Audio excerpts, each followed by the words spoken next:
कनिया नचनिया संघवा जिम करेला। विनोद, अरे देख लिया ना खेसारी लाल यादव का पावर क्या है भाई। मात्र 4 घंटे में गाना डेट हो गया। हाँ, शिवानी सिंह ने जो खेसारी लाल यादव के ऊपर गाना गाई थी भाई, same to same Khesari Lal Yadav के ऊपर में ये गाना बनाया गया था।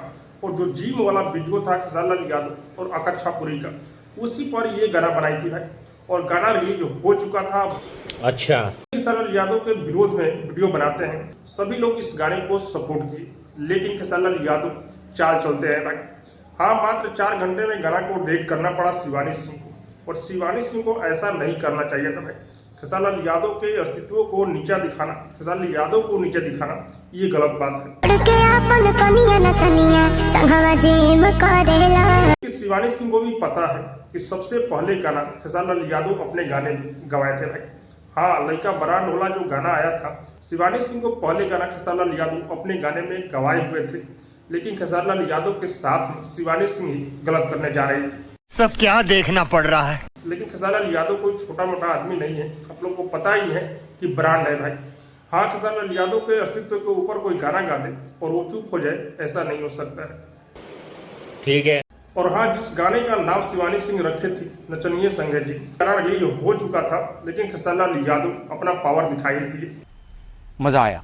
खेसारी लाल यादव जिन को सुपरस्टार बनाया है भाई, वहीं खेसारी लाल यादव के अस्तित्व को खेसारी लाल यादव के ऊपर आरोप लगा देती है। लेकिन शिवानी सिंह को यह वीडियो डिलीट करना पड़ा। को भी पता चल गया है कि खेसारी लाल यादव कोई छोटा नाम नहीं है। और हाँ, मैं आप लोग को बता दूं कि खेसारी लाल यादव का फिर से न्यू गाना 20 तारीख को रिलीज हो रहा है भाई। हाँ, इस गाने का पोस्टर भी आ चुका है। नाम एंटरटेनमेंट पर खेसारी लाल यादव का न्यू गाना आने वाला है, आप लोग तैयार हो जाइए।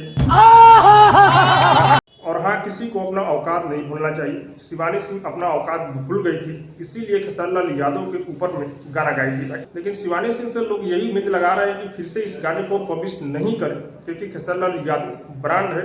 भले ही एक जिम वाला वीडियो वायरल हो गया था, गलती हो गई थी, उसी को लेकर भोजपुरी इंडस्ट्री को बदनाम करना ठीक नहीं है। बाकी आप सबको क्या लग रहा है कमेंट करके जरूर बताइएगा। और अब तक मेरे चैनल को सब्सक्राइब नहीं किए तो सब्सक्राइब लाइक शेयर, फिर मैं भोजपुरी का अपडेट आप लोगों तक पहुंचाता रहता हूँ।